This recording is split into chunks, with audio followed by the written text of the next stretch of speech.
구약의 다니엘이라는 인물에 대해서 살펴보고 또 묵상하고 또 자료도 찾아보고 하면서 굉장히 많은 은혜를 받았습니다. 사실 원래부터 좋아하던 인물이고 또 이 다니엘을 가지고 여러 번 이제 설교도 하고 했는데, 이번 여름에 제가 깨닫고 발견하게 된 그 다니엘서의 말씀은 그런 차원을 뛰어넘는 그런 너무 그 가슴을 벅차게 하는 그런 그 깨달음의 시간들을 하나님이 주셨습니다. 사실 이 다니엘은 어린 청소년 나이에 그 어린 아이 입장에서는 감당하기 너무 벅찬 그런 가슴 아픈 일들을 겪었던 인물 아니겠습니까? 조국은 망해버렸고 또 그 어린 나이에 원수의 나라 바벨론의 포로로 끌려가는 그 수모를 겪고 감당하기 어려운 그런 역사의 수레바퀴에 깔려버린 인물이 다니엘이라고 해도 과언이 아닌데요. 그럼에도 이 다니엘은 그 비참한 상황에도 불구하고 결코 흔들리지 않는, 흔들림이 없는 그런 중심을 가지고 어려운 난관을 잘 헤쳐갔던 인물이 또한 다니엘이라고 말씀드릴 수가 있겠습니다. 그런데 이번 여름에 제가 이 다니엘에 대해서 묵상하고 또 공부를 하면 할수록 그 다니엘이 포로로 끌려가서 경험했던 그 악한 바벨론이라는 그 나라와 그 환경이 오늘 우리가 이 시대를 몸담고 살아가는 이 시대의 모습이 그 바벨론하고 너무 많이 닮아 있다. 이제 그런 깨달음을 또 새삼스럽게 그것을 또 깨닫게 된 것입니다. 그래서 이제 이 바벨론의 포로로 끌려갔던 다니엘이 어떻게 그렇게 자기 정체성을 잘 지키면서 그렇게 흔들림 없는 인생을 살 수 있었을까? 이걸 이제 이번 가을에 그리고 또 이번에 시작되는 특별 새벽 부흥회에 좀 살펴봐야 되겠다. 이제 그런 생각을 하게 된 것입니다. 그래서 제가 이제 이 말씀을 준비하려고 여러 자료도 구하고 책들도 구해서 읽고 했는데요. 그렇게 구해서 읽게 된 책 중에 하나가 제목이 이렇습니다. 바벨론에서 그리스도인으로 살기. 바벨론에서 그리스도인으로 살기라는 이 제목이 함축적으로 너무 많은 메시지를 담고 있었기 때문에 이번 가을 특세 그 주제를 아예 이 책에서 제가 그대로 뽑아온 것입니다. 바벨론에서 그리스도인으로 살아가기. 이게 얼마나 중요한 그 메시지를 우리에게 주는지 모르겠습니다. 그 책에 보면은 이런 내용이 있습니다. 지금 우리는 망가질 대로 망가진 세상 속에서 살고 있다. 이 시대의 도덕은 걷잡을 수 없는 속도로 무너져 내리고 있다. 예전에는 창피해서 쉬쉬하던 일을 요즘은 자랑스럽게 떠벌리고 다닌다. 예전에는 상상도 할 수 없던 일이 요즘은 흔한 일이 되어버렸다. 또 그런가 하면은 이런 내용도 있습니다. 다니엘서에서 우리가 절대로 놓치지 말아야 하는 핵심은 지독히 불경건한 문화 한복판에서 다니엘이 어떤 삶의 본을 보여주었느냐 하는 것이다. 그것은 오늘을 사는 우리에게 꼭 필요한 교훈이다. 너무 동의가 되지 않습니까? 지금 여러분 옛날에는 이게 창피해가지고 얼굴을 들 수 없어 쉬쉬거리던 이런 것들을 TV에서 막 떠들고 연예인들이 그렇게 떠들어대는 게 이게 오늘 달라진 이 시대의 현실이라고 한다면 바로 그런 시대를 살았던 다니엘이 어떻게 그 시대를 그렇게 잘 헤쳐나갈 수 있게 되었는가를 살펴보면서 우리에게 굉장히 많은 메시지를 얻을 수 있겠다는 생각을 하게 된 것입니다. 그래서 오늘 이제 첫 시간으로요, 다니엘 1장 1절 말씀을 먼저 살펴보려고 하는데 이 굉장히 중요한 포인트를 담고 있는 말씀입니다. 자, 우리 1절 같이 한번 읽어보시겠습니까? 유다왕 여호야김이 다스린 지 3년이 되는 해에 바벨론 왕 느부갓네살이 예루살렘에 이르러 성을 에워쌌더니, 여기 보니까 다니엘서는 굉장히 그 위기, 굉장히 민족적인 그 비극, 이것으로 시작되는 말씀이 다니엘서인데요. 특히 저는 앞부분에 나오는 이 말씀이요. 유다왕 여호야김이 다스린 지 3년이 되는 해에, 이게 참 의미가 있는 말씀이더라고요. 이 무슨 의미가 있는지를 살펴보시려면 여기 유다왕 여호야김이 누군지를 살펴봐야 되는데요. 이 유다왕 여호야김은 종교개혁을 일으킨 요시야 왕의 아들이에요. 다 아시지만 이 요시야 왕은 얼마나 훌륭한 왕입니까? 하나님이 그를 얼마나 인정을 해주시는지 열왕기상 23장 25절 요시야와 같이 마음을 다하며 뜻을 다하며 힘을 다하여 모세의 모든 율법을 따라 여호와께로 돌이킨 왕은 요시야 전에도 없었고 후에도 그와 같은 자가 없었더라. 이 말씀을 읽는데 또 이게 또 인간적인 또 욕심이 팍 저한테 들어오는 거예요. 정말 제가 하나님 앞에 이런 평가만 받을 수 있다면 그 겉만 보고 판단하는 인간들의 칭찬은 사실은 그건 온전한 게 아니거든요. 근데 중심을 보시는 하나님께서 요시야 왕을 향하여 전에도 없었고 후에도 이런 사람이 없다 할 정도로 그렇게 하나님이 인정하는 그 왕이 요시야니까 이게 얼마나 대단한 인물입니까? 특히나 요시야는 그 말씀을 소중히 대했던 왕으로 유명한데요. 열왕기하 22장에 보면은 요시야 왕이 이제 대제사장 hil기야에 의해 가지고 이제 율법 책이 발견이 되는데요. 이제 그거를 이제 들려줍니다. 그랬더니 그 율법의 말씀을 들은 요시야 왕의 태도가 놀라운데요. 열왕기하 22장 11절입니다. 세 번역. 왕이 그 율법책의 말씀을 듣고는 애통해하며 자기 옷을 찢었다. 저나 여러분이 말씀 앞에 이런 반응만 보일 수 있다면 얼마나 좋겠습니까? 이 혼탁한 세상을 살다 보면 넘어지고 자빠지고 죄 짓고 그럴 일들이 얼마나 많습니까만 그때마다 하나님 말씀이 들려지고 들려진 말씀 앞에 옷을 찢으면서 반응할 수만 있다면 얼마나 우리가 아름다운 크리스찬의 모습으로 살아가겠습니까? 이런 훌륭한 아버지를 둔 인물이 오늘 본문 1절에 나오는 요야김 왕인데요. 불행하게도 이 아들 요야김은 아버지와는 완전히 다른 인간이에요. 다른 인생입니다. 예레미야 36장에 보면은 하나님께서 선지자를 보내주셔가지고 말씀하여 주시는데 그 말씀을 받는 그 아들 요야김의 태도가 놀랍습니다. 예레미야 36장 23절 여후디가 서너 쪽을 낭독하면 왕이 면도칼로 그것을 연하여 베어 화롯불에 던져서 두루마리를 모두 태웠더라. 왜 이런 짓을 했는지 바로 그 다음 24절에 보면 금방 이해가 됩니다. 왕과 그의 신하들이 이 모든 말을 듣고도 두려워하거나 자기들의 옷을 찢지 아니하였고, 이게 어떤 태도인지 아시겠죠? 한마디로 오늘 본문 1절에 나오는 여호야김 왕은 말씀의 영향을 전혀 받지 못하던 그런 왕이었다는 것입니다. 말씀보다는 그 당시 강대국이었던 애굽의 영향력 아래 놓이기를 원했던 왕, 이 인물이 여호야김이에요. 그러니까 한마디로 이 사람은 하나님 말씀보다는 눈에 보이는 환경과 눈에 보이는 상황에 더 많이 휘둘리던 인물이었다. 이게 왜 가슴 아프게 읽혀질까요? 이게 오늘 목사인 저를 위시해서 수많은 그리스도인들의 모습 아닙니까? 분명히 교회를 다니는데, 분명히 나는 크리스찬이라고 말하고 다니는데, 들려지는 하나님 말씀의 영향을 받는 것보다는 상황, 유력한 사람. 오늘 여러분 예수 믿는 우리 그리스도인들 진짜 자중자애하셔야 됩니다. 허구한만 들려지는 여러분에게 영향을 주는 그 어떤 매체, 어떤 글, 어떤 사상, 어떤 이념, 이미 그렇게 확고한 그런 세상의 어떤 것들로 생각이 고정돼 버리고 자기 결정된 그 생각을 하나님 말씀을 끌어들여 가지고 내 생각이 옳다는 것을 나타내려고 성경을 이용하는 그런 경우가 얼마나 많냐고요. 말씀이 내게 어떤 상황보다 중요한 영향력이라고 한다면 어제까지 이게 내가 옳다고 믿었다 하더라도 오늘 말씀 앞에 그것이 교정되어지고 옷을 찢으며 하나님께 회개하고 늘 새롭게 변화가 돼야 되는데 참 이게 가슴 아픈 현실이라는 거예요.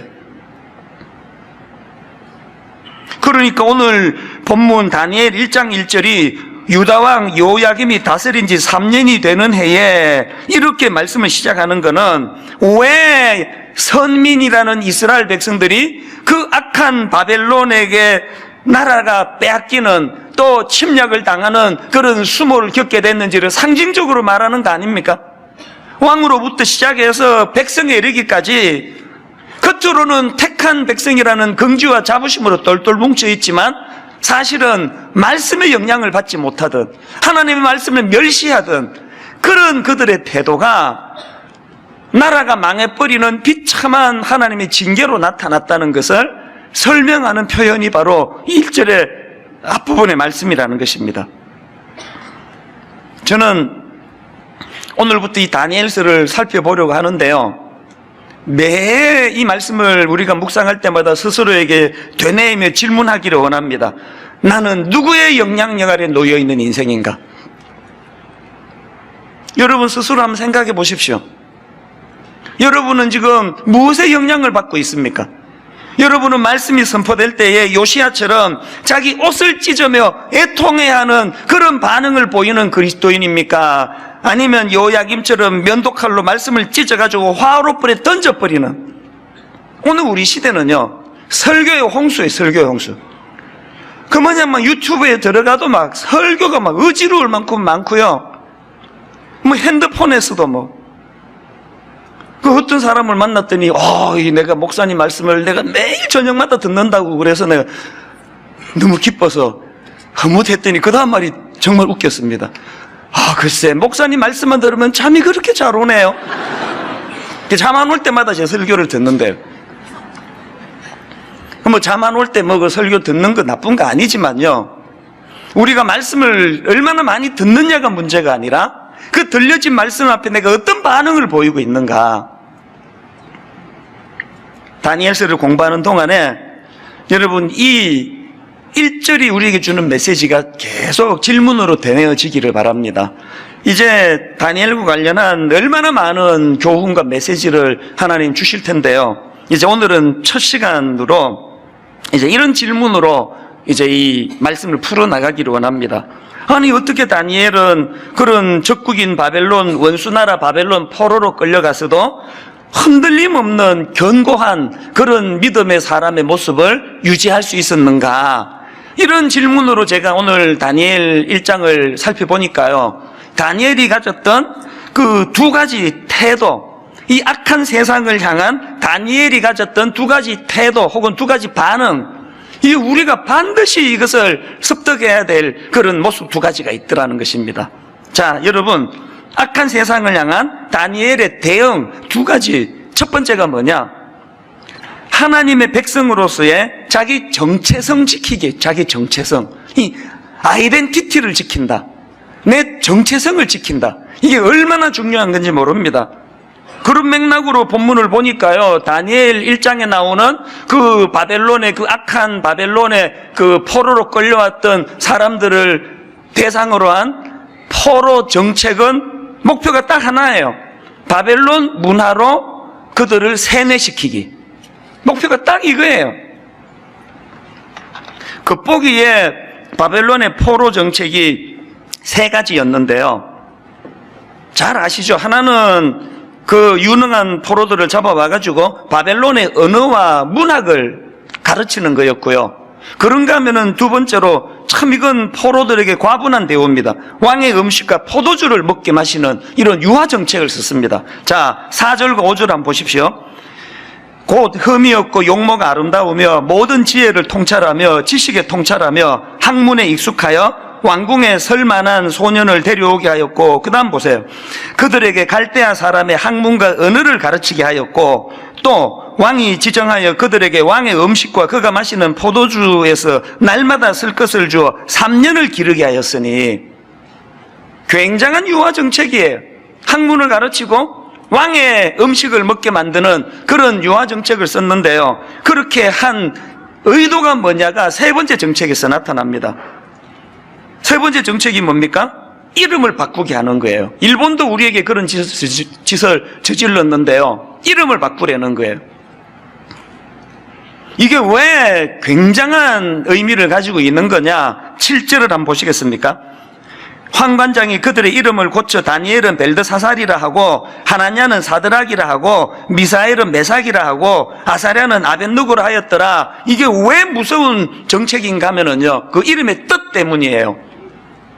다니엘은 무슨 뜻을 가졌느냐? 하나님은 나의 심판자, 이런 뜻을 가진 이름이고요, 그런가 하면은 지금 그 바벨론이 바꾸기를 원하는 다니엘의 원 이름을 바꾸기를 원하는 게 벨드사살인데 이건 무슨 뜻이냐? 벨이여 나의 생명을 보호하소서 이런 뜻인데요. 여기 나오는 벨은 바벨론에 주신 마르뚝 신을 의미한다는 것입니다. 다니엘의 세 친구의 이름도 마찬가지예요. 하나냐라는 이름은 여호와가 은혜를 베푸신다 이런 뜻인데 바벨론이 고치기를 원하는 이름은 사드락. 이 사드락은 아쿠의 명령이라는 뜻이래요. 근데 여기 나오는 아쿠는 달의 신을 가리킨다는 겁니다. 그런가 하면은 미사엘이라는 이름도 누가 하나님인가 이런 뜻인데요. 그들이 바꾸기를 원하는 이름은 메삭이에요. 메삭은 누가 아쿠의 신인가 이런 뜻이래요. 그런가 하면은 마지막으로 아사랴라는 이름은 여호와께서 도우신다 이런 뜻인데요. 그들이 바꾸기 원하는 이름 아벳느고는 느고 혹은 느보의 종이라는 의미를 갖고 있는데 느보는 마르둑 신의 아들로 알려져 있습니다. 그러니까 지금 바벨론이 바꾸기를 원하는 이름 모두에게 공통점이 뭐예요? 바벨론 신의 이름이 들어가는 뭘 의도하겠습니까? 원하는 대로 고급 학문을 가르쳐 주겠다는 거예요. 원하는 대로 왕의 음식을 먹게 해주겠다는 거예요. 마음껏 누리려는 거예요. 멋대로 살려는 거예요. 그러면서 하나님 백성으로서의 정체성만 포기해라는 거예요. 저는요 바벨론의 이 정책이 너무 두려워요. 왜 두려운지 아십니까? 오늘 이 시대에 대한민국 땅을 살아가는 젊은이들과 청소년들과 심지어는 어른들에게서 보여지는 무서운 이 세상의 메시지가 딱 이거거든요. 여러분 여기 우리 젊은 아이들 손에 핸드폰 그 안에서 어떤 매력적이고 달콤한 절대로 그것을 내려놓을 수 없게 만드는 그런 아름답고 달콤한 매혹적인 것들이 들어있는지 아십니까? 제가 청소년 사역을 한참 하던 그 97년도에 드카프리오라고 하는 막 엄청 잘생긴 남자가 주인공으로 나오는 그 타이타닉이라는 영화가 나왔는데요. 저는 그 청소년 사역하던 그 영화를 사역하던 때에 그 타이타닉 영화를 보고는 뿅 갔어요. 어떻게 영화를 이렇게 잘 만들 수 있고 저 남자는 어떻게 저렇게 잘생겼는지 막 여학생들이 그때는 막 드카프리오 그러면 막 깜빡깜빡 넘어갔어요. 막 으악 드카프리오 그러면서 그리고 뭐 타이타닉 영화 보면 뭐 얼마나 매력적이에요. 근데 저는요 그 타이타닉이라는 영화를 보면서 야 이거지 큰일 났다는 생각이 들더라고요. 너무너무 매력적으로 그렇게 막 전 세계 사람들이 열광하는 영화를 만들었는데 그 중에 잊혀지지 않는 장면이 있어요. 배에서 그 처음으로 남녀가 만나가지고 뭐 약간 좀 눈 끔뻑끔뻑하더니 바로 그 자리에 지하로 내려가가지고 그 마차 안에서 성관계를 가지는데 그 장면도 묘사가 얼마나 참 그 습기가 그 꽉 껴있는 마차에서 손이 쫙 이렇게 내려오는 그 장면이 오래 잊혀지지가 않는 거예요.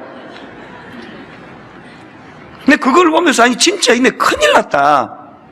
지금 이 청소년들이 그런 영화를 보고 그런 노래를 듣고 접하면서 너무너무 매력적인데 은근하게 스며놓는 메시지가 뭐예요?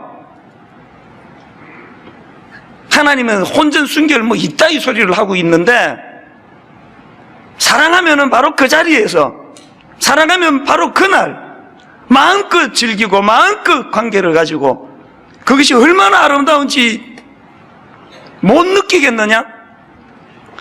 이런 관점으로 지금 나오는 영화 어떤 영화로도 특히 미국에서 나온 영화 한 편만 한번 보세요. 우리나라 영화 어떤 영화라도 한 편만 보세요. 욕이 막 계속 반복됨으로 말미암아 저한테도 막 그 영화를 보고 나면은 그 욕이 막 그 설교하다가 그 막 나오면 어떡하나 걱정이 될 지경이에요. 세상이 노리고 있는 이 시대에 악한 영이 원하는 목표가 뭔지 아시겠죠? 다 누리려는 거예요. 왕의 음식을 마셔라. 먹어라. 왕의 포도주를 마셔라. 마음껏 다 누려라. 이름만 바꿔라. 하나님의 자녀라는 정체성만 네가 포기해라. 이게 세상 아닙니까? 마치 창세기 3장 6절 여자가 그 나무를 본 적 먹음직도 하고 보암직도 하고 지혜롭게 할 만큼 탐스럽기도 한 나무인지라 여자가 그 열매를 따먹고 자기와 함께 있는 남편에게도 주매 그도 먹은지라. 이거는 우리 현실 아닙니까? 그런데 여러분, 이렇게 문화로 세뇌시키기를 원하는 바벨론의 정책에 대하여 오늘 주인공 다니엘이 어떻게 대응하는지 아십니까? 두 가지로 대응하는데요. 첫째로 이름 바꾸기에 대한 단호한 거절이에요. 앞에서 말씀드렸죠? 다니엘이라는 이름은 하나님은 나의 심판자라는 뜻인데 그 이름을 포기하고 벨이여 나의 생명을 보호하소서라는 벨드사살로 바꾸라는 환관장의 요구에 대하여 다니엘의 단호한 태도를 보세요. 자, 다니엘 7장 15절. 나 다니엘이 중심에 근심하며 내 머릿속의 환상이 나를 번민하게 한지라. 다니엘 8장 1절. 나 다니엘에게 처음에 나타난 환상 후 15절. 나 다니엘이 이 환상을 보고 그 뜻을 알고 잘 때에. 여러분, 지금 이름 바꾸라는 그 정책에 대하여 너무나 결의에 찬 다니엘의 모습이 느껴지지 않습니까? 그런가 하면 두 번째로 다니엘이 보이는 태도가 음식을 거부해요. 유명한 8절. 다니엘은 뜻을 정하여 왕의 음식과 그가 마시는 포도주로 자기를 더럽히지 아니하리라 하고 자기를 더럽히지 아니하도록 환관장에게 구하니, 여기 보면은요, 다니엘이 굉장히 결례를 범하는 거 아닙니까? 세상에 집까지 지금 포로로 잡혀온 놈 주제에 세상에 왕이 자기가 먹는 음식과 포도주로 그렇게 베풀겠다는데 그걸 거절하다니. 그리고 더 무례한 게 뭐예요? 8절을 다시 한번 보시겠습니까? 다니엘은 뜻을 정하여 왕의 음식과 그가 마시는 포도주로 자기를 더럽히지 아니하리라. 이런 나쁜 놈이 어디 있습니까? 이런 무례한 놈이 지금 왕의 음식을 먹고 마시는 거를 이걸 자기를 더럽히는 짓이라고 이런 표현을 쓰고 있다는 거예요. 왜 이런 단호한 표현을 썼을까요? 제가 자료를 보니까요, 이 두 가지로 해석하는 것을 봤습니다. 왜 다니엘이 그 왕의 음식과 포도주를 먹고 마시는 걸 자기를 더럽히는 거라고 표현했는가 하니까, 첫째로요, 그 당시에 왕의 음식과 포도주는 먼저 우상에게 드려진 음식이기 때문에 그거를 먹으면 자기가 더럽혀진다고 그렇게 인식을 했다, 이렇게 해석하는 게 하나 있고요. 그런가 하면 두 번째 해석이 뭐냐 하니까, 다니엘이 그렇게 왕의 음식과 포도주를 거절하는 행위 속에는 오직 하나님만을 최고의 자리에 두겠다는 결단이 포함되어 있다는 거예요. 무슨 말씀인가 하니까요, 다니엘 입장에서 왕이 준 음식을 먹는다는 거는 그 바벨론 왕을 하나님의 버금가거나 그 이상의 충성을 바친다는 의미로 받아들였기 때문에 그것은 타협하는 거라고 그렇게 생각했다는 것이에요. 뭐가 옳은지는 우리 다니엘만 알지 누가 알겠습니까? 그러나 여러분, 여기서 뭘 알아야 됩니까? 잘 들으세요. 여러분, 세상이 준다고 넙죽넙죽 받아 먹으면 그 큰일 납니다. 지금 여러분 너무너무 곤욕을 치르고 있는 정치가들, 경제인들, 심지어는 목사 다 이거 아닙니까? 준다고 넙죽넙죽 받아 먹다가 다 탈라고 문제 생기는 거 아닙니까? 긴장하셔야 돼요. 먹음직도 하고 보암직도 하고 분당 우리 교회 담임 목사 되고 나니까요, 공짜로 주는 거 엄청 많습니다. 오라는 데도 많고 먹으라는 데도 많고 선물 주겠다는 데도 많고, 그건 넙죽넙죽 받아 먹다가 내 인생 끝난다는 걸 다니엘을 통해서 자각해야 된다는 거예요. 한 20, 30년 살고 나니까 그냥 마누라는 하나도 매력이 없고 여자스럽지도 않고, 회사 마치고 집에 가면 자다기 나가서 이게 국 도장 찍힌 걸로 그냥 잠옷바람으로 나오고 그러는데, 비해가지고 그 회사에서 제공하는, 세상에서 제공하는 그 이방 여자의 모습은 너무 매력적이고, 이런 여자랑 그냥 로맨틱하게 그냥 연애 한번 해봤으면 좋겠다고 유혹에 넙죽넙죽 넘어가면 나중에 다 망하는 거예요. 다 망하는 거예요.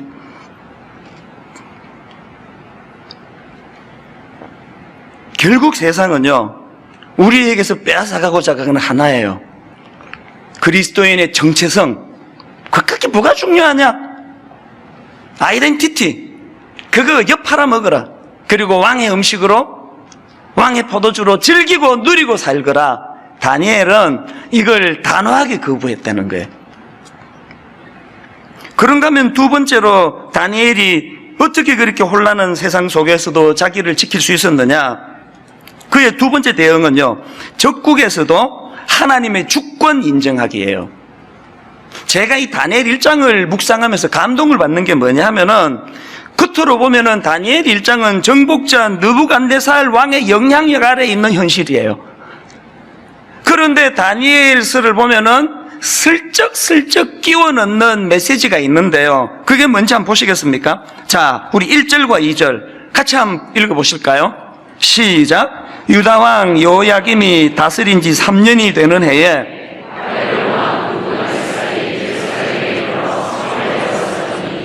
주께서 유다왕 여호야김과 하나님의 전 그릇 얼마를 그의 손에 넘기심에, 거기까지요. 겉으로 보기에는 바벨론의 강력한 권력자 느부갓네살 왕이 그의 파워로 자기 조국을 망하게 만들었고 자기를 포로로 끌려간 것처럼 보여지지만, 그러나 다니엘은 그 상황에서도 하나님의 주권, 주께서 그렇게 하셨다는 거예요. 주께서 자기 백성들을 징계하심으로 하나님의 주권에 관한 일이다. 그런가 하면 8절과 9절입니다. 다니엘은 뜻을 정하여 왕의 음식과 그가 마시는 포도주로 자기를 더럽히지 아니하리라 하고 자기를 더럽히지 아니하도록 환관장에게 구하니, 그 다음 보세요. 하나님이 다니엘로 하여금 환관장에게 은혜와 긍휼을 얻게 하신지라. 겉으로 보기에는 다행히 운빨이 있어가지고 사람 좋은 환관장을 만나가지고 그런 자기에게 호의로 다가오는 것처럼 보여지지만, 그러나 사실은 그 이면에는 하나님의 주권, 하나님이 그 환관장의 마음을 흔들어 주셨다는 걸 슬쩍 끼워 넣는 거예요. 그런가 하면 17절도 마찬가지예요. 하나님이 내 소년에게 학문을 주시고 모든 서적을 깨닫게 하시고 지혜를 주셨으니 다니엘은 또 모든 환상과 꿈을 깨달아 알더라. 겉으로 보기에는 채소 먹어가지고 왕이 주는 고기를 거절하고 채소를 먹었더니 역시 이게 두뇌 예전에는 채소가 역시 최고야. 세상은 그렇게 분석을 할 거예요. 아니면 역시 나 다니엘은 비상하기 때문에. 그런데 다니엘이 여기서 고백하는 게 뭡니까? 자기들이 그런 학문을 깨닫고 환상과 꿈을 깨달을 수 있게 된 거는 그 배후에 하나님의 주권, 하나님이 그렇게 하셨다는 거예요. 여러분이 여러분의 가정이나 여러분의 남편이나 아내나 또 여러분 자신이나 건강이나 뭐라도 누군가에게 자랑을 할 때는 반드시 그 자랑의 배후에 여호와 하나님이 하셨다는 게 내포돼야 되는 거예요. 제가 설교 중에 분당 우리 교회를 드러내고 제가 뭘 했다고 드러내고 그렇게 선포할 때마다 그렇게 하고자 하는 메시지 이면에 하나님의 주권, 하나님이 그렇게 하셨다는 메시지가 없다면 그건 설교도 아니에요. 저는 여러분 내면에서 다니엘처럼 하나님이 하신 일들을 많이 드러내고 많이 자랑할 수 있는 은혜를 누리게 되시기를 바랍니다. 그리고 그걸 하나님이 하신 것으로 인정할 수 있는, 이게 다니엘이에요. 저는 이 1장을 보면서요, 마치 이번에도 계속 비가 왔지 않습니까? 장마철에 막 그냥 온 세상이 먹구름으로 한 오후 4시 밖에 안 됐는데도 막 시커멓고 그냥 흑암이 진동을 하는데, 어떨 때 저기 구름 너머로 딱 한 줄기 빛, 그 신비로운 걸 경험할 때가 있잖아요. 그럴 때 어떤 전율을 느껴요? 아무리 이 세상이 흑암으로 뒤덮여 있다 할지라도, 먹구름으로 뒤덮여 있다 할지라도 그것이 태양이 사라져버린 게 아니라 저 먹구름 너머에 여전히 장렬하는 태양이 있다는 거, 다니엘이 보여주는 게 그거예요. 눈으로 보기에 적국 바벨론의 그 느부갓네살 그 포악한 권력자가 다스리는 것 같지만, 그럼에도 불구하고 여전히 다니엘에게는 하나님의 주권, 오늘도 하나님은 역사를 주관하시고 오늘도 하나님은 내 인생을 주관하시는 분이라는 것. 여러분, 이런 생각을 갖고 있는 다니엘이니까 그 포로로 끌려갔다고 위축되겠습니까? 여러 번 말씀드렸지만요, 인생은 해석이에요. 여러분, 인생은 해석이에요. 만약에 우리가 다니엘과 같은 관점을 가지고 자기 인생을 해석하면 제일 좋은 게 뭔지 아세요? 버릴 게 하나도 없습니다. 제가 20대 초반에 그냥 쓰레기통 뒤지고 변기 청소하고 세탁소에서 일하고 그런 것들이 제가 은혜 받기 전에는 다 수치였어요. 제가 미국 가서 영어도 잘 못하고 이런 게 막 너무너무 부끄러웠고요. 너무너무 수치스러웠는데요. 세상에 주님의 주권을 인정하고 제가 은혜를 받고 나니까 버릴 게 하나도 없어요. 그 20대 때 쓰레기통 뒤지고 안 했으면 내가 지금 목사하고 있겠습니까? 이 자리에서. 영어를 잘했으면 내가 한국에 뭐하러 왔겠냐고요. 지금 미국 가서 샬라샬라 그렇게 하고 살지. 내가 가진 모든 약점, 내가 가진 모든 연약한 거, 하나님은 이걸 재료로 써가지고 한국으로 돌아가게 만들고. 인생은 해석이에요. 강영우 박사 말씀을 여러 번 드리지 않았습니까? 이분은 중학교 재학 중에 그 친구들과 축구를 하다가 축구공에 눈을 맞아가지고 실명을 한 분 아닙니까?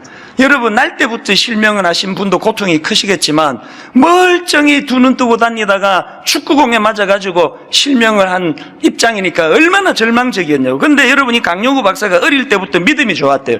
이 믿음이 좋은 강영우 학생이 지금 이제 실명하는 그 과정에서 2년을 하나님께 기도했대. 2년을. 하나님 눈 좀 고쳐주세요.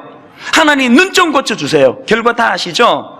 하나님 안 고쳐주셨어요. 안 고쳐주시는 정도가 아니고 약간 남아있던 시력마저 꺼버렸대요. 어지간한 사람 같으면 어느 길로 가겠습니까? 하나님 원망하고 하나님 불신하고 그리고 자기 인생을 비관하는 쪽으로 갔을 텐데요.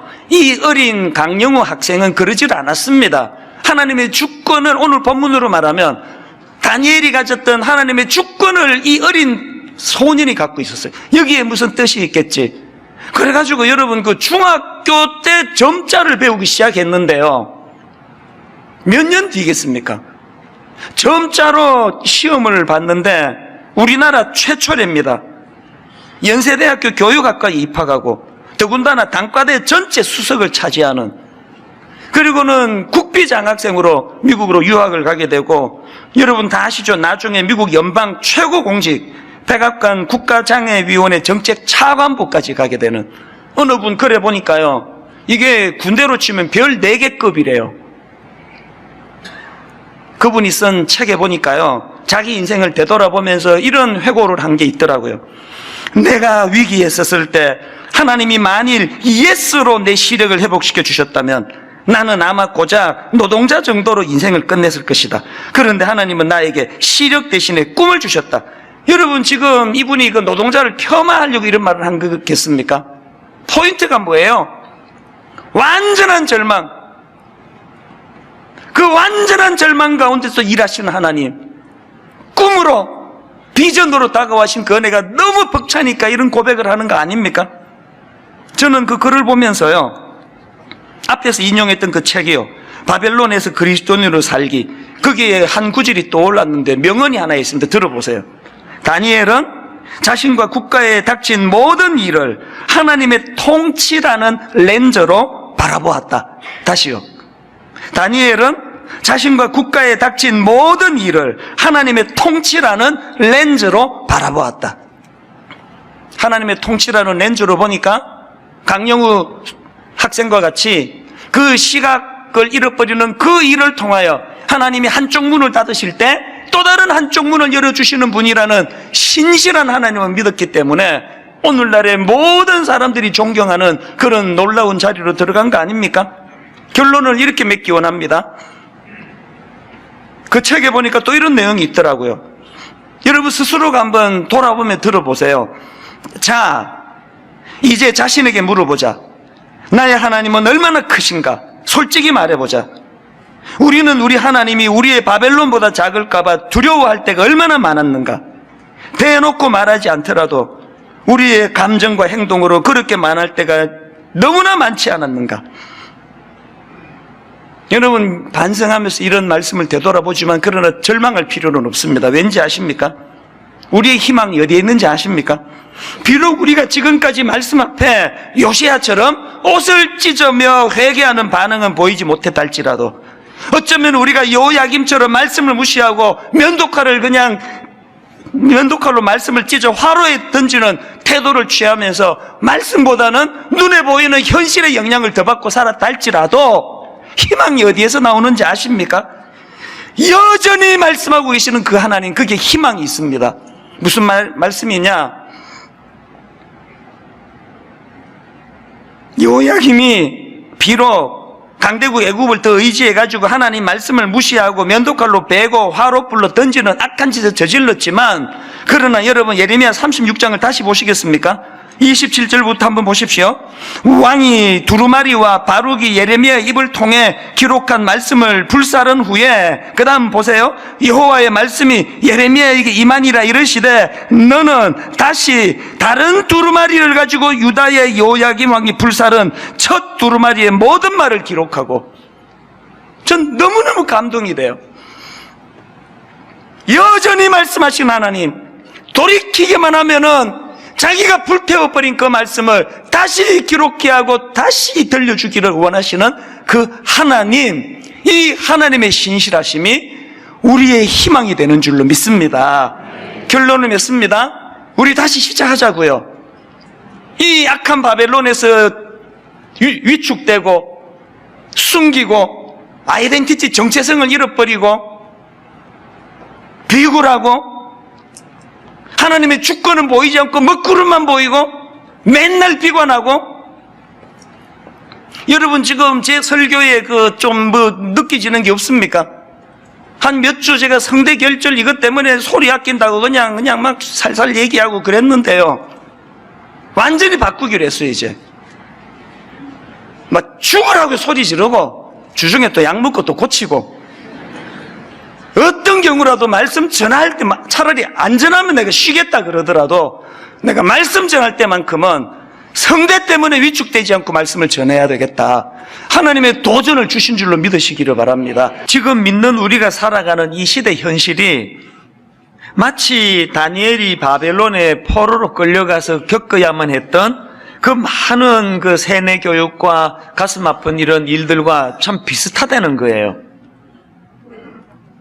조금만 바르게 믿어보려고 애쓰신 분이라면 다 느끼실 텐데요. 오늘 이 세상에서 이 시대에 크리스찬으로서의 그 정체성을 지키며 살아간다는 게 얼마나 어렵고 힘드냐 하는 거는 다 알고 계시리라고 믿습니다. 한편으로는 이 떨치기 어려운 유혹, 왕의 진미와 포도주로 상징되는 너무나 달콤하게 찾아오는 이 유혹이 지금 현실적으로 너무 많고요. 또 그런가 하면은 창식의 명, 하나님은 나의 심판자, 이런 뜻을 가진 다니엘이라는 이름을 빼앗아 버리고 그 대신에 벨드사살, 벨 신이여 나의 생명을 보호하소서, 그렇게 해서 이제 이름을 부를 때마다 여호와 하나님을 기억하기보다는 자기들이 섬기는 그 우상을 떠올리게 만드는 이런 세뇌 교육이 오늘 이 땅에서도 보면은 자녀들에게 무섭게 공격하는 게 바로 이런 세뇌 교육 아니겠느냐, 이런 이야기입니다. 이렇게 영적으로도 너무나 힘든 세상일 뿐만 아니라 또 한 가지, 끊임없이 우리를 낙심시키고 좌절시키고 그 낮은 자존감의 자리로 몰고 가려는 무서운 이 조직적인 그 공격이 모두가 다 경험하는 그런 현실적인 공격 아니겠습니까? 제가 최근에 그 통계청에서 발표한 자료 하나를 읽다가 참 마음이 아팠었는데요. 우리나라에서 여러분 하루 몇 명이 자살하는지 아십니까? 하루 평균 37명이 자살한대요. 더 가슴 아픈 건요, 이게 OECD 국가 중에서 1위인데요 2위와는 격차가 많이 벌어지는 일이랍니다. 이것도 가슴이 아프지만 또 하나, 그 40대 이상 그 기성세대 또 어른들의 사망 원인 1위가 암이라고 하는데요. 마음이 아팠던 게 뭐냐? 그 젊은 세대, 10대, 20대, 30대, 이 젊은 세대의 사망 원인 1위는 자살이라는 거예요. 뭘 의미하겠습니까? 우리나라는 청소년들과 젊은이들에게 참 나쁜 나라라고 생각을 해요. 입시부터 시작해가지고 막 얼마나 이 애들을 괴롭히는 그런 나라인지 모르겠습니다. 그러고 보면은 우리나라 출산율이 뭐 세계 최저다. 이거는 우연히 나온 게 아닙니다. 본인들도 지금 죽을 것 같이 힘든데 그 뭐 애 낳고 뭐 이럴 여력이 없는 것 같아요. 어느 신문 머릿 기사가 참 우프다 그럴까요? 10년간 80조 원 썼는데 출산율 또다시 역대 최저. 이게 작년에 난 머릿 기사인데요. 1년이 지나고 지난 8월 달에 더 심각한 머릿 기사를 봤습니다. 지난해 우리나라 출생아 수가 1년 전보다 4만 명 넘게 감소했다. 아니, 작년의 출산율 자체가 이게 신기록 역대 최저라 그러는데 그 역대 최저였던 작년보다 또 1년 만에 출생아 수가 4만 명 넘게 감소했다는 이런 통계는요, 이건 그냥 뭐 심각한 정도가 아니고 이제 이 나라의 장래가 지금 흔들거리는 거예요. 이제 좀 지나면은 군대 보낼 애들 숫자도 안 나올 거라는 이런 두려운 이야기까지 나오고 있는 현실 아닙니까? 그래서 제가 이런 거 저런 거를 보면서 참 현실에 그 짓눌리는 현대인들의 모습을 생각을 했는데 방금 제가 드렸던 이 모든 이야기를 딱 한마디로 요약하는 그런 신문 기사를 지난주에 난 거를 봤습니다. 딱 일주일 전에 난 머릿 기사인데 이렇습니다. 신도림 역에만 치킨집 790개 콤마하고 각자 도생 한국 사회의 그늘. 제가 이 머릿 기사를 보는데 숨이 턱 막혀요. 그리고 읽으면서도 이게 믿어지지가 않습니다. 아니, 어떻게 신도림역이라고 하는 그 역 주변에 치킨집이 790개가 있다고 한다면 이건 뭐로 이게 설명하겠습니까? 그 생존에 내는 것 자체가 이게 기적 아닙니까? 제가 이번 가을에 이 다니엘이라는 인물을 살펴보기로 결심한 이유가 바로 여기에 있습니다. 오늘 이 세상은 한편으로는 영적으로 크리스찬으로 자기 정체성을 가지고 사는 걸 집요하게 방해하는 무서운 공격의 시대고요. 그런가 하면은 또 다른 한편으로는 끊임없이 사람들을 좌절시키고 낙심시키고 끊임없이 자기 스스로를 초라한 인생으로 몰고 가려는 이런 무서운 시대를 살아가고 있기 때문에 왜 우리가 다니엘을 집중해야 되느냐? 다니엘은 어떻게 그 어린 나이에 바벨론의 포로로 끌려가는 그 비참한 상황에서도 그 어려운 현실을 극복해낼 수 있었나? 이걸 잘 살펴보면서 우리가 다니엘에게서 영적인 교훈을 찾아내야 된다는 것입니다. 그래서 이제 앞으로 이 부분을 계속 이제 살펴보려고 하는데요. 오늘은 좀 선언적인 의미로 이렇게 유혹이 많은 이 시대를 살아가는 우리가 다니엘에게서 배워야 되는 선언적인 두 가지를 제가 오늘 먼저 좀 선포하기를 원합니다. 자, 첫 번째로요. 이 유혹의 시대에 우리가 해야 될 첫 번째가 뭐냐? 도전하자는 거예요. 그게 주저앉지 말고 포기하지 말고 도전하자는 거예요. 도전하되 죽기 살기로 도전하자는 겁니다. 다니엘이 자기는 왕의 음식과 포도주로 나를 더럽히지 않겠다 그렇게 선포하니까 그 얘기를 듣는 그 황관장의 반응이 굉장히 심각합니다. 10절을 보십시오. 황관장이 다니엘에게 이르되 내가 내 주 왕을 두려워하노라. 그가 너희 먹을 것과 너희 마실 것을 지정하셨거늘 너희의 얼굴이 초췌하여 같은 또래의 소년들만 못한 것을 그가 보게 할 것이 무엇이냐? 그렇게 되면 너희 때문에 내 머리가 왕 앞에서 위태롭게 되리라 하니라. 관리하는 사람의 지금 목숨도 위태롭은 상황이라고 한다면 그것을 감히 왕에게 도전했던 당사자 다니엘은 이거 목숨 내놓고 하는 도전 아닙니까?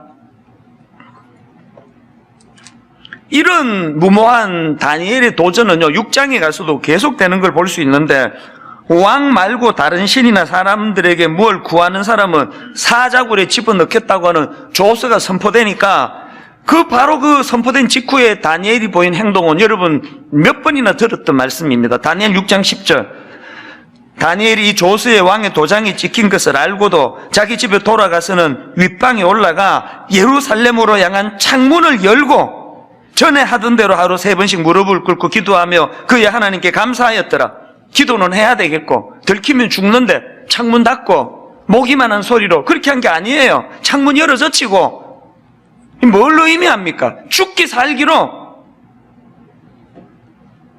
이런 그 도전의 모습은요, 다니엘의 세 친구 사드락과 메삭과 아벤느고도 마찬가지예요.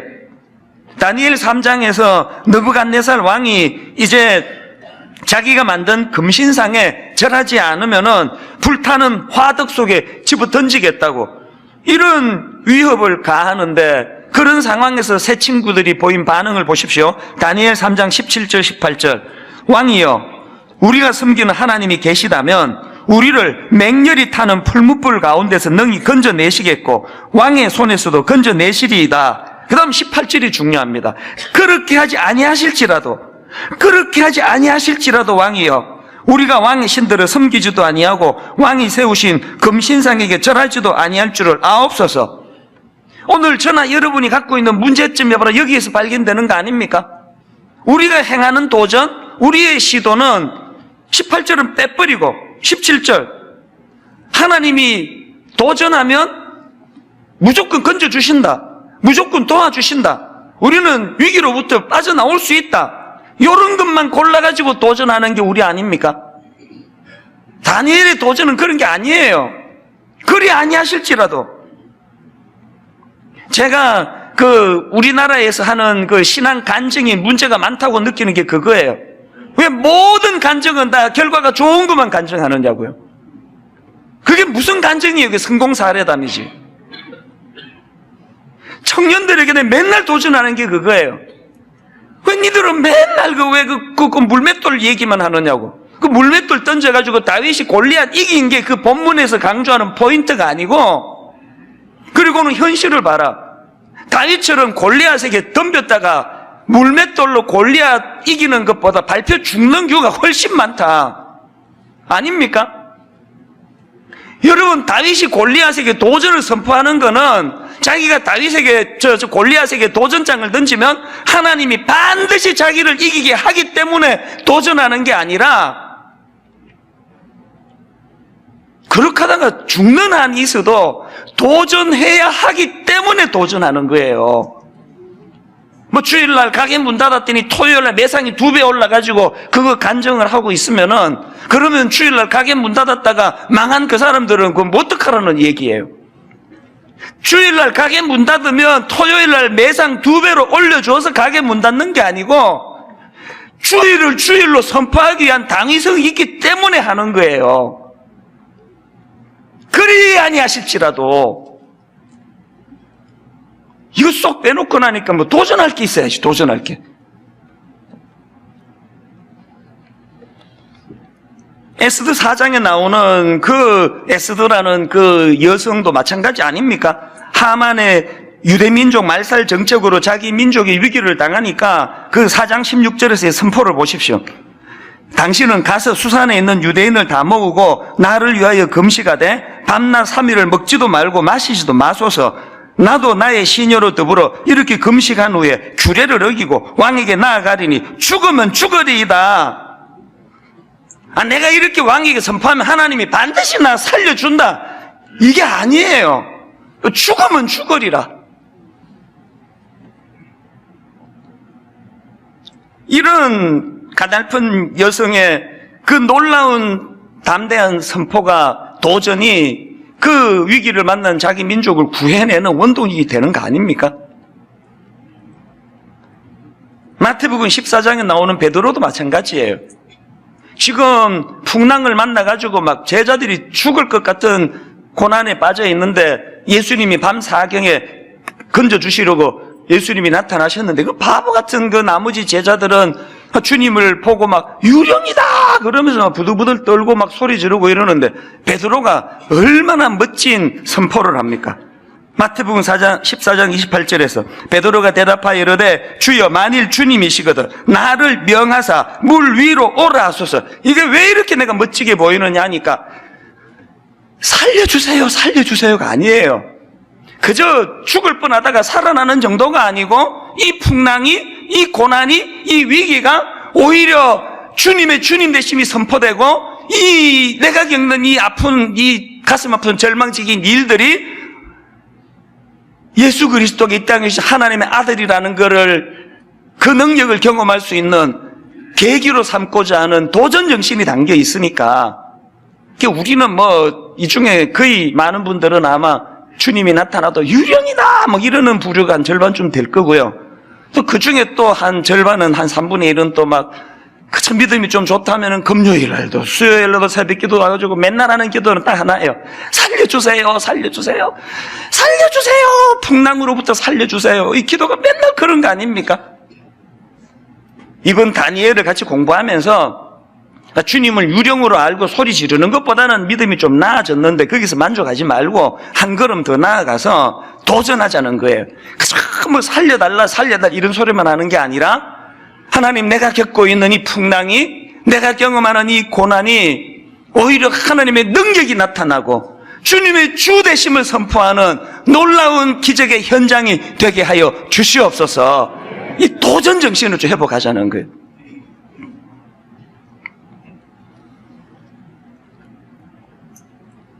여러분 잘 아시는 마리아, 모든 여성들이 다 흠모하는 그런 인물이 마리아 아닙니까? 그런데 마리아가 어떻게 마리아 됐습니까? 그 당시로 처녀가 임신하면은 그거 사형이에요, 사형. 그 위험한 상황 속에서 누가복음 1장 38절, 마리아가 이르되 주의 여종이오니 말씀대로 내게 이루어지이다. 에스더랑 똑같은 거 아닙니까? 죽으면 죽으리이다.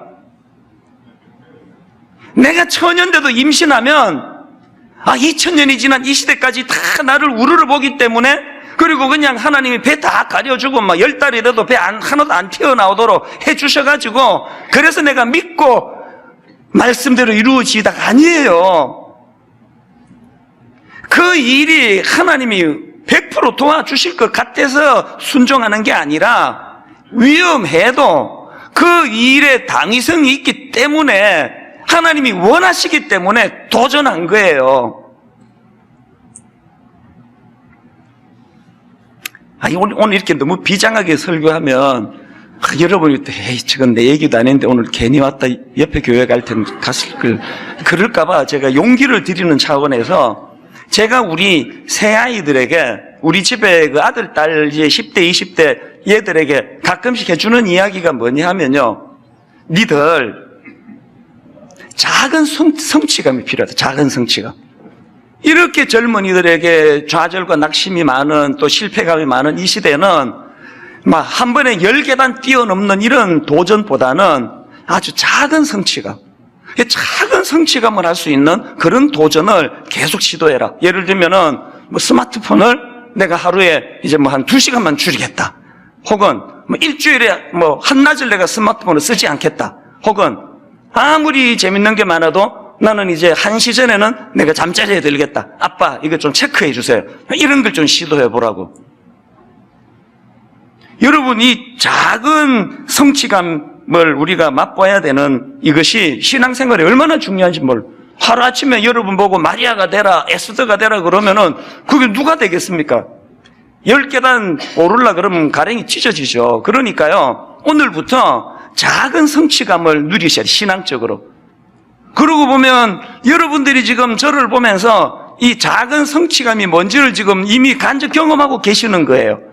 이게 무슨 말씀인가 하면은, 여러분이 다 아시지만 2주 전에 이제 제 이 성대가 완전히 결절로 이제 무너져 버렸잖아요. 사실은 지난 한 4, 5개월 동안에 계속 위험한 상태였습니다. 그래서 이제 아슬아슬했거든요. 그리고는 사실은 주중에 다 여러분에게 말씀을 안 드렸지만 막 고단위의 스테로이드를 먹고 그래도 안 돼가지고 10배 높은 강한 스테로이드 주사 맞고 몸에 나쁘다는 거 누가 모릅니까? 그래도 주일날 목을 써야 되니까. 그리고 막 항생제는 막 수차례 먹고 그랬는데요. 그래서 겨우 버텼는데 2주 전에 드디어 무너진 거예요. 보통 이제 한 3부, 4부 가면은 목이 약간 칼칼하다가 5부 지나면은 이제 목이 조금 힘들다가 월요일 쉬고 나면 화요일이 괜찮아지고 그랬는데요. 2주 전에 1부 설교 중간에 목이 완전히 가버린 거예요. 이후에는 설교도 못했잖아요. 영상으로 막 대처하고. 너무 제 마음이 심란했던 게 이제 특세가 지금 2주 남았는데 안 그래도 지금 정상적인 목을 쓰더라도 이게 특세는 목에 너무 무리가 가거든요. 이비인후과 전문가 말씀을 들어보니까요. 새벽에 이렇게 말하는 게 그렇게 해롭대요. 이 근육이 이게 풀리기도 전에 막 새벽에 말하는 게 굉장히 해롭고요. 또 새벽에 노래하는 게 그게 또 그렇게 해롭대요. 그리고 또 말했다 노래했다는 게 이게 진짜 해롭대요. 특세는요, 이 모든 해로운 것들의 이게 종합 아닙니까? 이게 지금 벌써 이제 뭐 목이 이렇게 다 가버려가지고 이번 특세는 어떡하나 그래서 제가 늘 다니는 그 이비인후과는 오늘 전화하면은 한 2달, 석 달 뒤에 예약이 잡히는 데인데 당장 이제 어떻게 해야 되느냐고 그래서 막 하여튼 백방으로 막 애쓰고 가서 막 죽치고 기다리고 또 누가 도와주시고 그래가지고요. 그 다음날 이제 2주 전 월요일이에요. 병원에 가가지고 이제 코로 막 이렇게 이제 뭐 카메라를 집어넣어가지고 이 목에 있는 내시경을 정밀하게 검사를 했는데 이 성부가 상당히 암담했습니다. 지금 이 소리를 나게 하는 이 성대에 이제 결절이 생겼는데 이 범위가 생각보다 너무 넓어서 이 수술해야 될지 모르겠다고. 그러면서 이제 그 정밀 검사를 받아야 된다는데요. 그 20몇만 원 청구를 하는 거 보니까 이게 뭐 꽤 심각한 상황 아닙니까? 그래서 이제 제가 그 수납까지 했어요. 그렇게 하고는 그 큰 1층 로비에 앉아 있는데 마음이 굉장히 무겁고 복잡하더라고요. 왜냐? 성대 수술하면 2달에서 석 달 설교를 못 한대요. 지금 2주 뒤에 특세, 한 달 뒤에 새생명 축제, 모든 중요한 결산 행사는 지금 가을에 다 잡혀 있는데 그 복도에 앉아 있는데요. 마음이 굉장히 복잡했습니다. 그러면 특세는 11월 달로 옮기는 걸로 하고 새생명 축제는 그럼 어떻게 해야 되나? 그런 생각을 하다가 이 특세는 절대 못 옮기겠는 거예요. 왜 못 옮기느냐 하면은요. 지난 여름 동안에 이 다니엘 통해 가지고 막 너무너무 충만한 이걸 여러분에게 빨리 전하고 싶은데 마치 그 산모가 아기를 낳고 나면은 막 젖이 이제 막 돌잖아요. 그러면 그 엄마의 그 모성애가 뭐예요? 이걸 빨리 아기에게 그 젖을 물려주고 싶은 그 마음이 그 목사의 마음이거든요. 이게 지금 여름에 내가 너무 이 다니엘을 통해서 은혜를 받았는데 이게 11월 달 가면 이게 다 식어 빠져가지고 이거 뭐 식은 음식 내놓게 돼 있는데 이거 못 옮긴다. 강행할 거라고. 그래가지고요 바로 환불을 시켜버렸어. 20몇만 원. 뭐 수술해야 된다 그러더니 안 할 건데 뭐하러 아깝게 이게 더 돈 쓰느냐고. 그렇게 하고 돌아온 게 딱 2주 전이에요. 그리고는 뭐 이제 주중에 이런저런 노력을 많이 했죠. 그리고는 사실은 그동안 이 성대 때문에 마지막에 막 피치를 가하면서 이렇게 선포해야 될 때 목 때문에 못할 때가 많았거든요. 그걸 제가 이제 마음으로 다짐한 거예요. 나 안 그런다 이제. 죽으면 죽으리라. 설교 못하면 못하더라도 지난주부터 막 갑자기 소리가 막 엄청 커졌잖아요. 막 1부 때 막 탁 소리 지르고 났더니 바로 막 뛰어와가지고 목사님 왜 이렇게 오늘 소리를 지르세요? 2부 끝나고도 또 누가 또 그러시면 안 된다 그러고 하는데 진짜 놀라운 역사는요. 그렇게 하고 지난 주일 보냈는데 월요일 딱 자고 화요일 날 교역자들하고 대화하는데 목이 싹 나와버린 거예요. 이것보다 훨씬 좋았어요 소리가. 근데 지금 박수 치면 안 되는 게 이제 이번 특세 지나고 또 결국 수술해야 되겠습니다. 이러면 곤란한데요. 제가 지금 뭐 이게 결절이 다 나았는지 여전한 상태인지는 모르지만 작은 도전에 어떤 성취감이 있는지 아세요?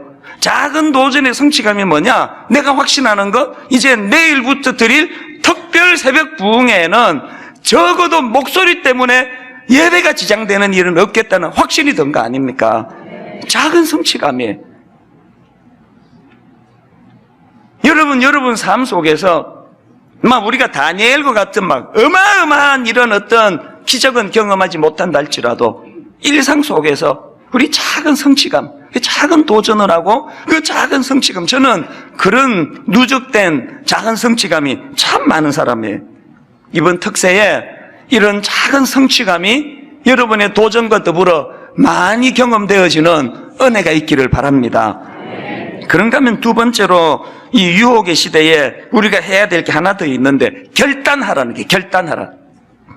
8절 다니엘은 뜻을 정하여, 여기 나오는 뜻을 정하여가 바로 결단하는 거예요. 결단.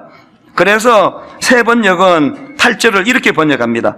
다니엘은 왕이 내린 음식과 포도주로 자기를 더럽히지 않겠다고 마음을 먹고, 제가 모종합병원 앞에서 특별 새벽 부흥회를 11월 달로 미루는 일은 하지 않겠다. 수술 안 한다. 마음을 먹은 거예요. 마음을. 하나님 의지하면서. 그 당시로는 지금 이 정도 소리가 나올 때가 아니에요. 마음을 먹은 거예요. 마음을. 그리고 예배 시간에 차라리 설교를 안 하면 안 했지. 목 때문에 맨날 그냥 기어 들어가는 소리로 근데 그렇게 설교하지 않겠다고. 그 지난주부터 제가 선포하기 시작한 거 아닙니까? 옛날에 그 조분조분 말할 때가 훨씬 좋았는데 저렇게 시끄럽게 설교해서 듣기가 힘들다고 하시는 분들은 곧 익숙해지실 거예요, 이제. 저는 최근에 그 도전이 되는 경구 하나를 보았는데요. 잘 들어보세요. 포기한 자보다 더 비열한 자는 시작도 하지 않는 자이다. 포기한 자보다 더 비열한 자는 시작도 하지 않는 자이다. 그런가 하면은 요 근래에 나온 그 신간 중에요. 그 책 중에 제목이 되게 재밌습니다. 하마터면 열심히 살 뻔했다. 책 제목이 이래요. 하마터면 열심히 살 뻔했다. 그 책에서 제 눈길이 머무는 문장 하나를 발견했는데 한번 들어보세요. 내가 이 나이에 정말 부끄러워해야 할 것은 내 나이에 걸맞은 것들을 소유하지 못한 게 아니라 나만의 가치나 방향을 가지지 못하고 살아왔다는 사실이다. 다시 한번 들어보실래요? 내가 이 나이에 정말 부끄러워해야 할 것은 내 나이에 걸맞은 것들을 소유하지 못한 게 아니라 나만의 가치나 방향을 가지지 못하고 살아왔다는 사실이다. 지금 직장만 못한 게 그게 부끄러운 게 아니래요. 막 다 갖추고 막 엄청나게 그냥 성공한 것처럼 허세를 부리고 다니는데 가만히 보니까 그 나이에도 자기만의 방향이 없어요. 가치 기준이 없어요. 뚜렷한 가치관과 자기 삶의 방향과 중심이 잘 안 보이는 이거는 부끄러운 일이라는 거예요. 오늘 이렇게 큰 교회 목사랍시고 제가 거들먹거리고 다니면서 제 하나님 앞에서의 가치와 방향이 없다면 저는 부끄러운 인간이 부끄러운 인간.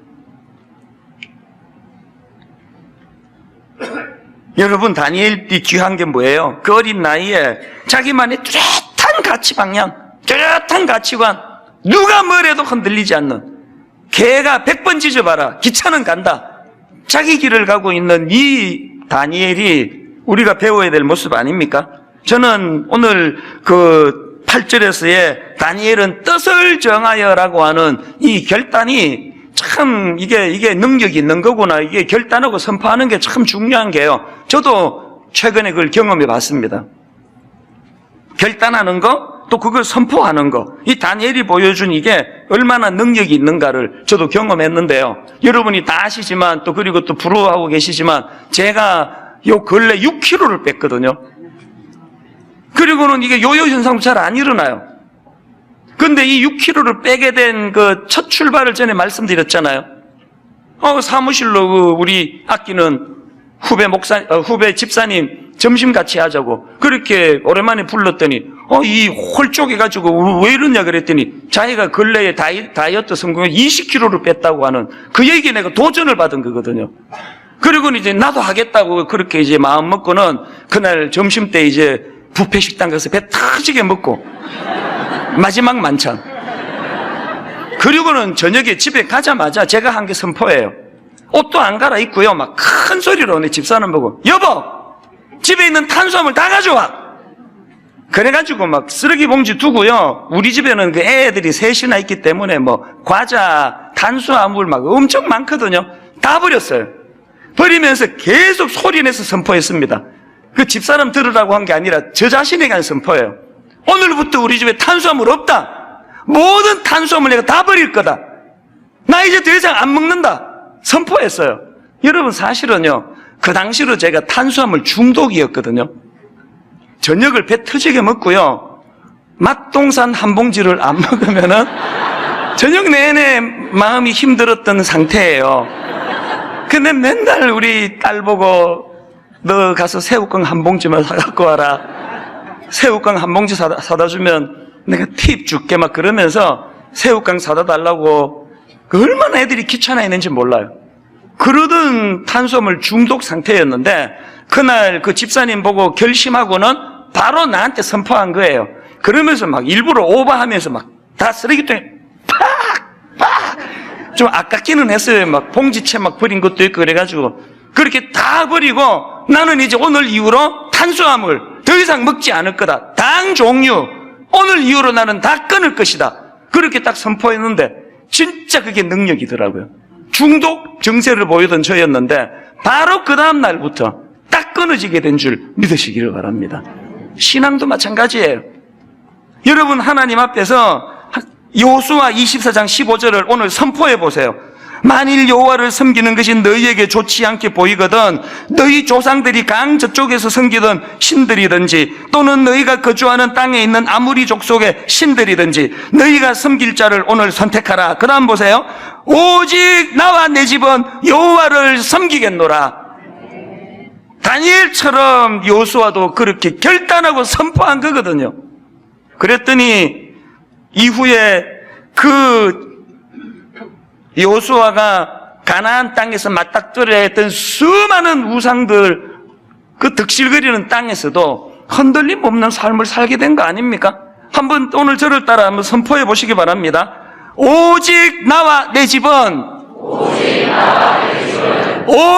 나와 내 집은 여호와를 섬기겠노라.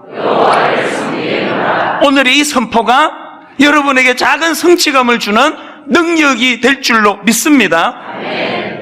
탈무드에요, 이런 말이 있습니다. 세상에는 너무 지나치게 쓰면 안 되는 것이 세 가지 있다. 궁금하시죠? 세상에는 너무 지나치게 쓰면 안 되는 것이 세 가지 있다. 첫째가 빵의 이스트, 둘째가 소금, 셋째가 망설임이다.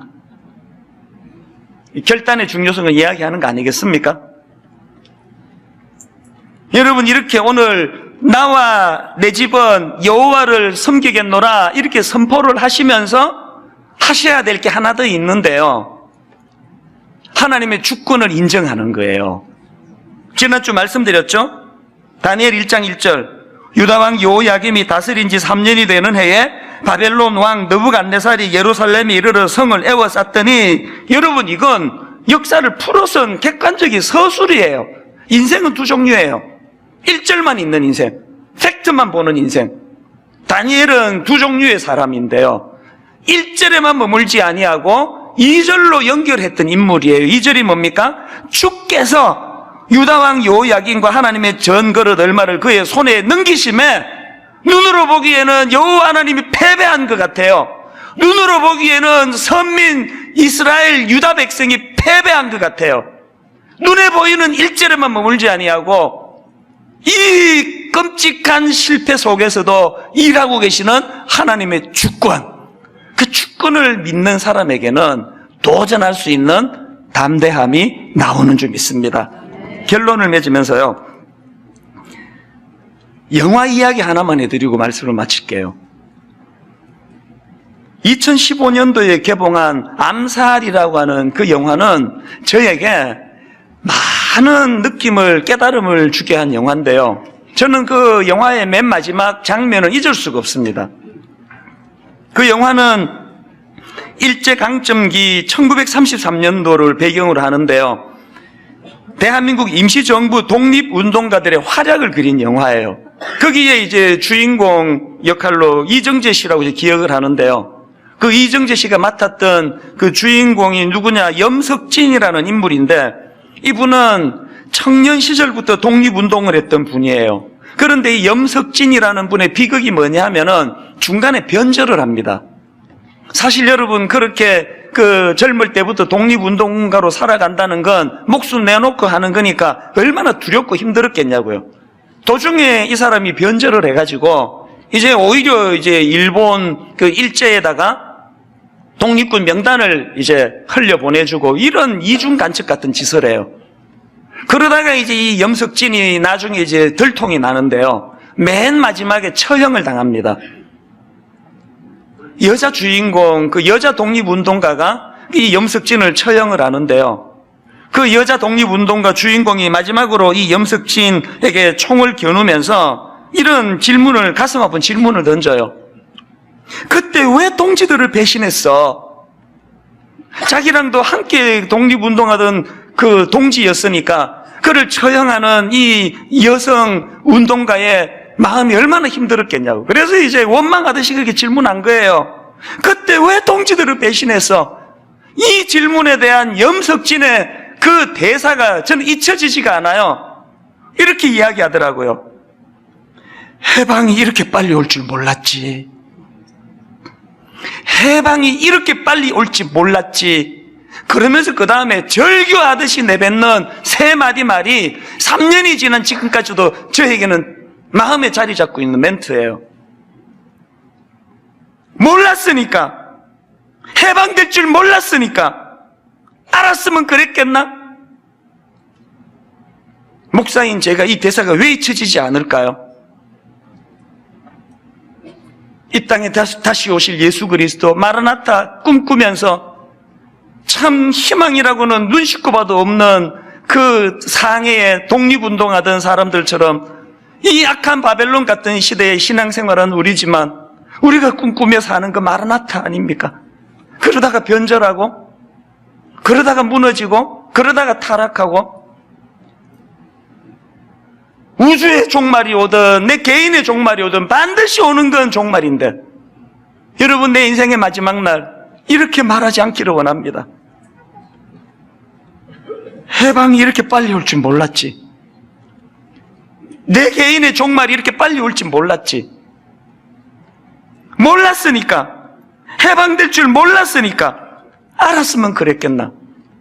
여러분 이런 부끄러운 고백을 하며 끝내는 인생이 아니기를 위하여 지금부터라도 다니엘처럼 도전하셔야 돼요. 그리고 눈에 보이는 것에만 연연하지 아니하고 다니엘처럼 하나님 나라를 꿈꾸셔야 돼요. 주님 다스릴 그 나라가 반드시 온다는 것, 주님 다스리는 그 나라가 마치 해방이 되고 그 영화에 수많은 끝까지 변절하지 않고 지조를 지켰던 독립가들이 오늘에 이르기까지 그 후손들이 그 영광을 받아 누리는 그 자리를 꿈꾸면서 달려왔듯이 마라나타, 주님 다시 오실 때 여러분 이 소망이 저와 여러분을 변질시키지 않는 능력이 되는 줄로 믿습니다. 마지막 시편 18편 29절 읽고 말씀을 마치겠습니다. 내가 주를 의뢰하고 적군을 향해 달리며 내 하나님을 의지하고 담을 뛰어넘나이다. 이번 한 주간 특별 새벽 부흥 기간 동안에 다윗처럼 이런저런 드리워진 자기 인생의 담을 껑충껑충 뛰어넘는 작은 도전과 작은 성취감을 누리는 그런 한 주간 되시기를 주님 이름으로 축복합니다.